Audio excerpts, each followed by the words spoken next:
Bonjour, alors aujourd'hui dans cette troisième vidéo où je te partage mes pépites de matériel que j'utilise dans mon cabinet d'orthophonie et qui sont accessibles au grand public, j'ai envie de te parler des jeux de discussion Minus. Alors les jeux de discussion Minus, ce sont des petits jeux de cartes qui coûtent environ 8-9 euros et qui existent dans plein de thèmes différents. Voilà, dans chaque paquet, tu vas avoir une trentaine de cartes qui vont être prétexte à l'échange, qui vont te donner des idées de sujets de discussion.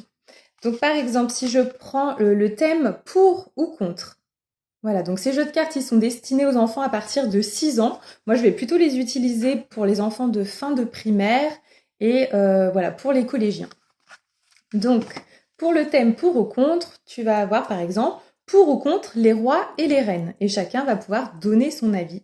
Ça va être un prétexte à l'échange, à l'argumentation, expliquer pourquoi. C'est voilà, c'est ça qui est très intéressant dans ces jeux.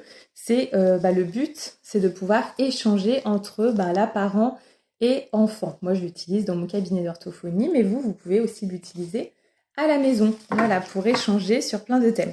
Les cartes sont bien faites, elles sont ludiques, elles sont colorées et illustrées. Je vais vous donner un autre thème. Donc pour ou contre, la même langue pour tout le monde. Et chacun va donner son avis, va argumenter autour de ce thème. Pour ou contre, l'argent de poche, par exemple. Pour ou contre, des frites tous les jours. Voilà, donc ça va balayer plein de thèmes différents, de sujets de conversation. Et voilà, c'est très rigolo. Je vous en montre un deuxième. Donc par exemple, chacun ses goûts. Donc pour chacun ses goûts, voici comment se présentent les cartes. Et donc là, cette fois, on va vraiment parler de soi.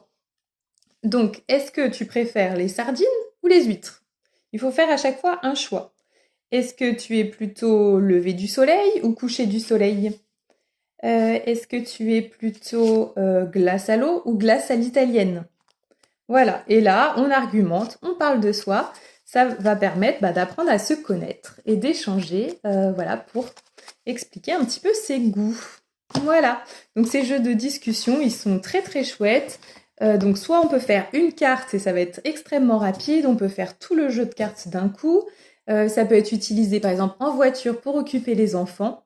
Voilà, il y a plein d'utilisations possibles et en tout cas, moi je les utilise pour un moment d'échange et de langage. Donc je les trouve vraiment très très bien faits, c'est pour ça que j'avais envie de t'en parler. Et je te dis à très bientôt pour une nouvelle découverte.